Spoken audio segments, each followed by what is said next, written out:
Hey, DJ Angelo here and welcome to lesson number 3 of DJ Pro AI on your smartphone. The foundation of a great DJ set is being able to craft a continuous flow of music, so before one song ends, we would introduce the next one and make the transition between them as smooth and entertaining as possible. So for our first mix, let's imagine track A is playing to our audience. The crossfader should be on the far left, so no one can hear track B yet. This allows us to first match the tempo of the incoming track with the current track. So let's pitch track B up to the same 125 BPM of track A. Secondly, we need to align the beats and the phrases correctly so that the transition is timed well and makes sense musically. An obvious mix point is to blend track B's intro over track A's outro, as they are both 8 bars long.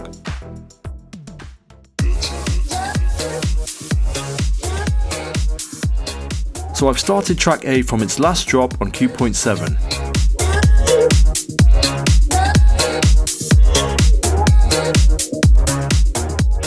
While a track is playing, it's a good habit to keep a mental count of the bars.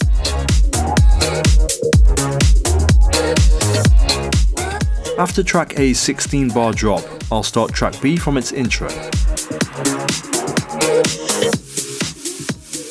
I'm correcting the alignment of the tracks using the pitch bend buttons. Now I'm gradually sliding the crossfader over to track B, ending the transition with a spin back of track A.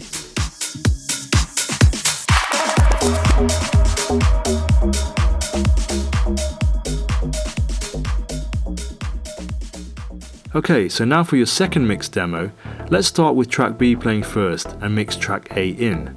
So the crossfader this time should be on the far right. And instead of its intro, let's launch track A from its breakdown, which is 16 bars long and should align nicely with the 16 bar outro of track B.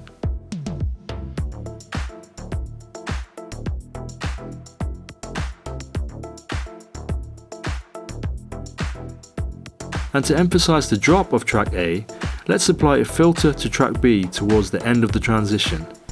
We can access this from the EQ panel, and as we're unable to see the scrolling waveforms or manually correct the mix while performance panels are open, let's activate the sync feature to beat match and keep the tracks in time for us.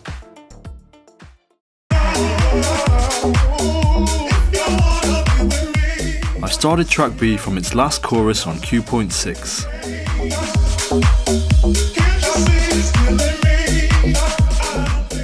Again, I'm keeping a mental count of 16 bars in order to start track A on time.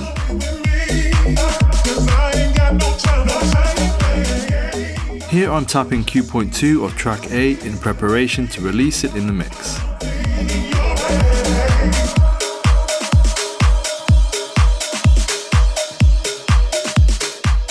We can slide the filter up to pass only high frequencies through, or in this case down for only low frequencies.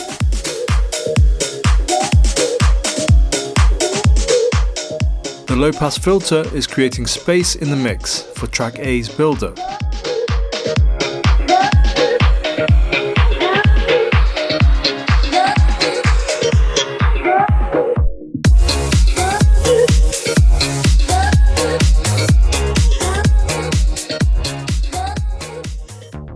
So in both of those previous examples, we started the mix from the outro of the first track, but for more momentum in a DJ set, a common method is to transition out of a chorus or a drop. This means the first track would hit the end of its peak at the same time the new track kicks in, keeping the energy high.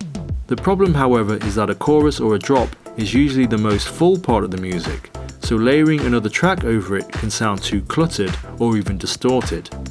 This is where EQing or equalizing can help.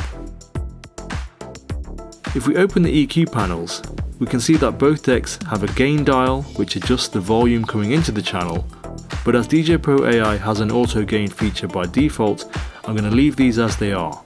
Next we have the bipolar filter which we used in our last example, and finally we have the 3-band EQ to individually cut or boost the low, mid or high frequencies in the music.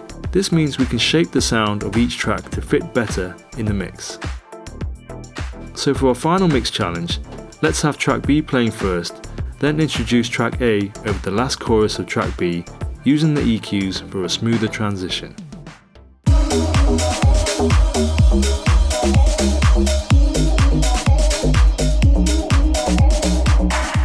This time, track B is playing from its second drop on Q.5. Now I'm preparing to launch track A over the last drop of track B by cutting some of its frequencies.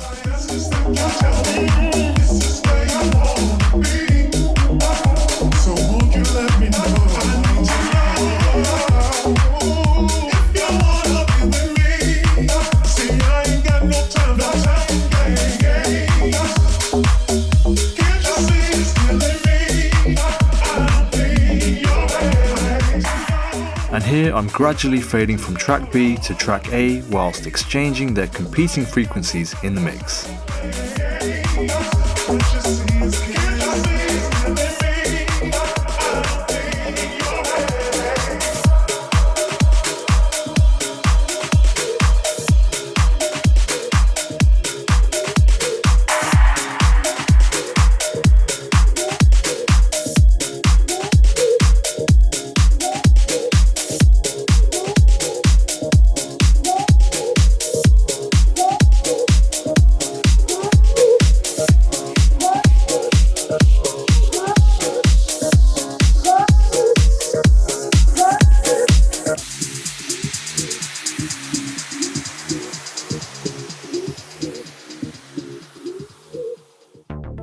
Okay, so now that we've built a good foundation into mixing, see you in the next lesson as we get more creative with this art form and the features of DJ Pro AI.